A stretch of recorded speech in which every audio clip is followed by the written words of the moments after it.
It started with a shift in the earth just a few inches, a sound no louder than a boot brushing gravel.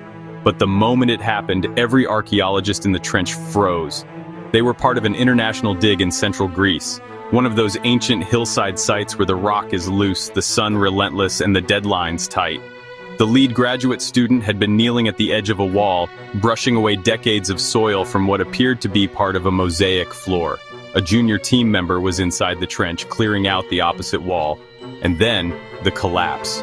A section of the trench wall gave way, sending stones, soil, and fragmented artifacts crashing down. The student inside screamed. He was pinned at the knee, conscious, alert, but unable to move. It took 15 minutes to dig him out safely. He walked with a brace for 6 weeks, but he was lucky. Others haven't been. Welcome to the world of archaeology, where history is unearthed one layer at a time and safety isn't always as visible as the artifacts being uncovered. In this episode, we're shining a light on the safety challenges faced by archaeologists, those in the field, in the lab, in museums, and in remote corners of the world, where conditions change by the hour and support isn't always close by.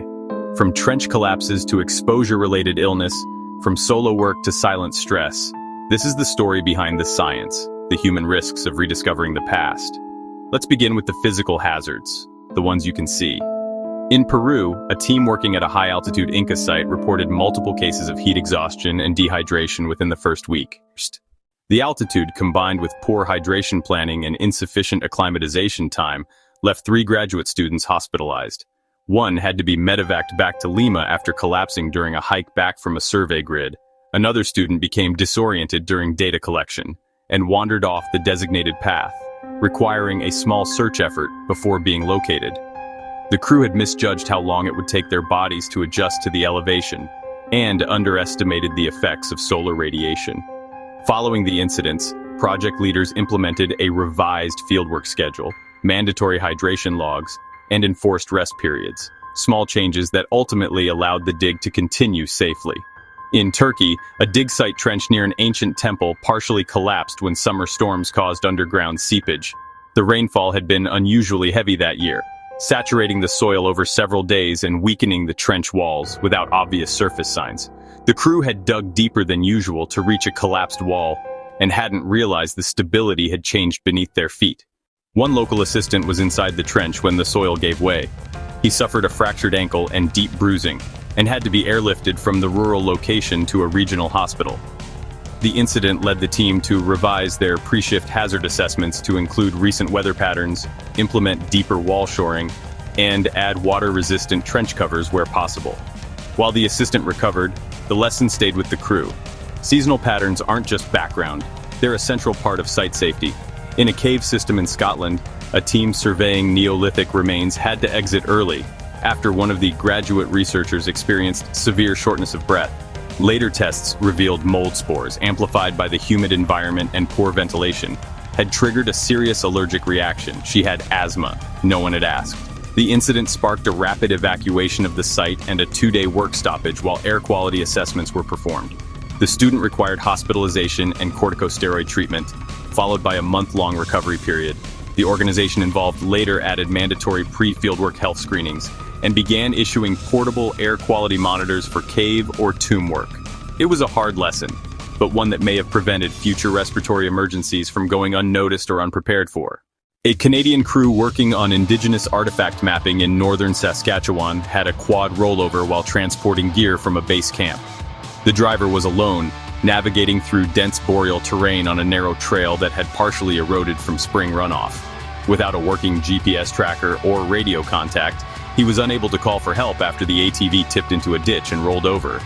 He sustained fractured ribs and signs of mild hypothermia as he waited, injured and partially exposed to cold, wet ground.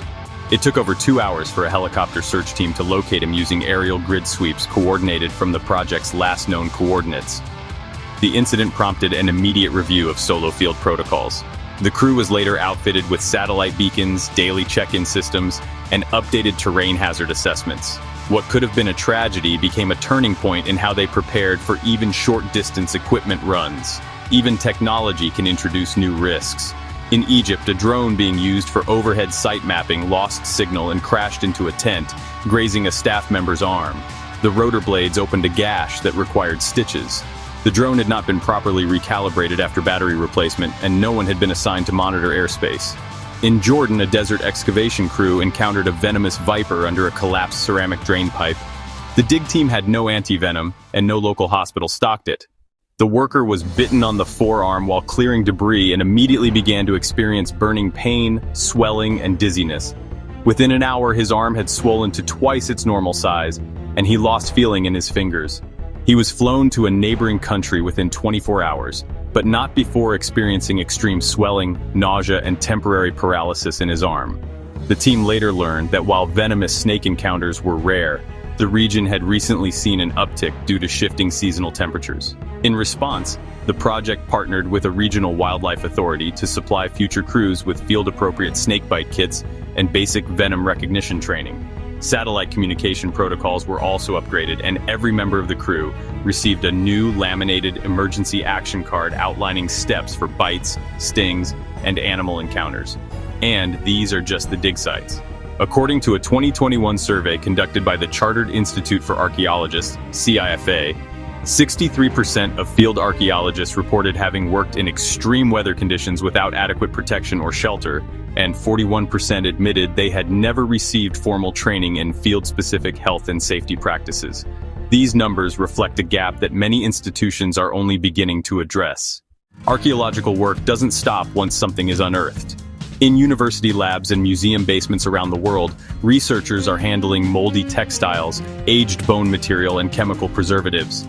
In one case in Texas, an archaeological conservator developed chronic sinus infections after years of exposure to degraded organics sealed in poorly ventilated storage. In another, a student in South Africa experienced chemical burns on her hands from mishandled artifact cleaning solvents. Add to this the repetitive strain of crouching, kneeling, lifting, and sifting, and the risk becomes chronic as well as acute. A professor in the UK required knee surgery after decades of summer digs. Years of kneeling on uneven surfaces, crouching for extended periods without proper mats or ergonomic supports, and climbing in and out of shallow trenches had taken a cumulative toll. Initially dismissed as stiffness or minor strain, the pain in her joints gradually worsened, making even classroom lecturing difficult. The eventual diagnosis was severe patellofemoral arthritis, linked directly to years of repetitive field postures. She now teaches with a mobility aid and has since helped revise her university's field safety training to include ergonomic guidance and mandatory use of support equipment like knee pads and ground cushions for all field staff and students. An early career archaeologist in India had to stop fieldwork altogether after suffering long-term spinal compression injuries from improperly loaded gear packs. The terrain was uneven and the elevation gains frequent, requiring the team to transport excavation tools, personal gear, and survey equipment across distances with no vehicle support. Backpacks were often overloaded, and weight distribution was rarely adjusted to individual needs.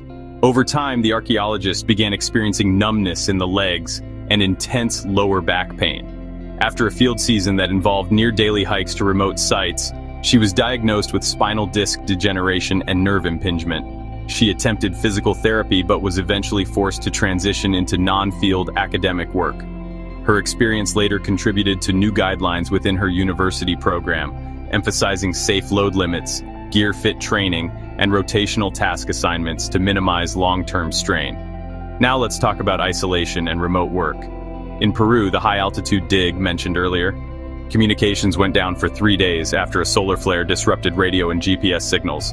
For 3 days, no one outside the site knew they were dealing with multiple heat illness cases. In rural Alberta, a researcher working alone on a historical survey of metis roots suffered a fall down a riverbank while taking photos of artifact scatter. Her leg was fractured, her cell signal dropped out mid-call. She dragged herself to higher ground before contact was restored. In Turkey, the same team that experienced the trench collapse had earlier in the season lost power to their cold storage, which contained fragile organic samples. With no satellite internet and delayed backup generators, they lost years of preservable data. Even when things are going well, archaeological fieldwork can carry emotional weight. Dig sites are often sacred spaces. Some hold human remains. Others have colonial histories or political tensions. Archaeologists carry the burden of not only doing their work carefully, but doing it ethically under pressure. Psychological strain is common. Long field seasons, often in remote or high-stress environments, can slowly wear down even the most experienced professionals.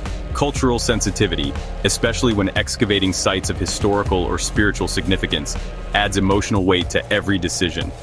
Academic competition fuels an environment where overwork is normalized and rest is perceived as weakness.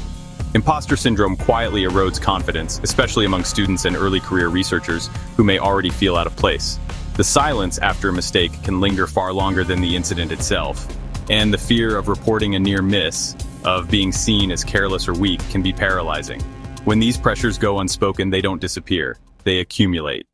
A student in Egypt left the field after watching her mentor nearly collapse from heat exhaustion.